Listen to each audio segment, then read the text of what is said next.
Hey, good afternoon. I just want to leave a brief word of encouragement to those of you who may feel like you are facing a giant right now. I'm talking about those of you who are dealing with some situations that feel almost impossible for you to overcome. It feels like it has overtaken you.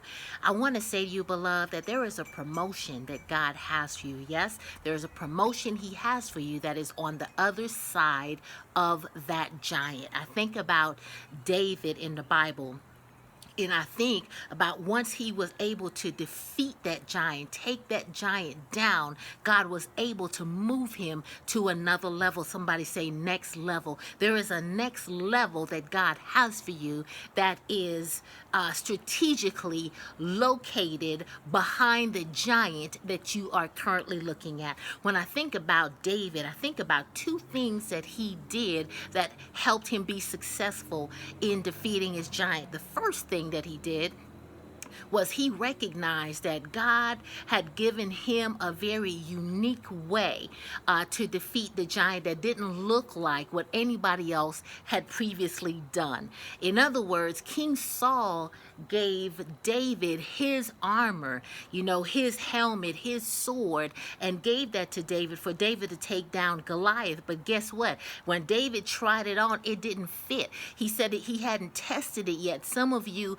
are trying to defeat your giants using somebody else's weapon, using somebody else's way of doing it. You've been watching other people, how they have been successful, how they've done this, how they've done that, and you're trying to emulate that, and God is trying to bring to your attention the way that He wants to do it through you.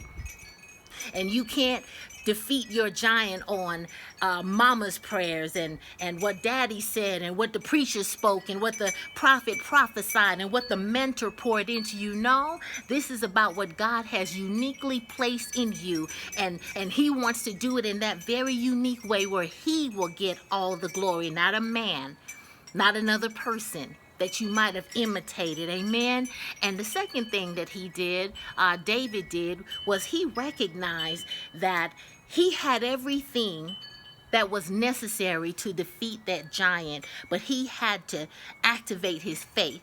In other words, he had the slingshot, he had the rock, but it wasn't the power wasn't in what he was holding. The power was in who he was holding. He was holding on to God. He recognized that God could take the ordinary and do the extraordinary. What I'm saying is, beloved, you already have in your possession whatever is necessary to overcome, to defeat, to take this giant down, but you have diminished it, you have devalued it, you don't think that it's enough. But beloved, between you and God and the activation of your faith, not in yourself, not even in the weapon that you think you're holding, but in God. When it tells us that faith without works is dead, right? You got to put some work into it, but you have to have faith, and those two things combined is going to help you defeat the giant. Understand that when God does a thing, He does it great, and He does it so that He will get all of the glory. But guess what?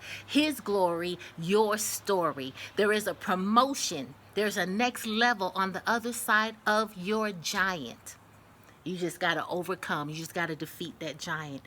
And you're not going to do it by imitating somebody else and trying to do what they do. And you already have what it takes. Amen. I pray this blesses somebody today. Your promotion is on the way. It's just strategically situated on the other side of the giant that you're facing. But the good news is that giant is about to come down. Amen. Have a blessed day.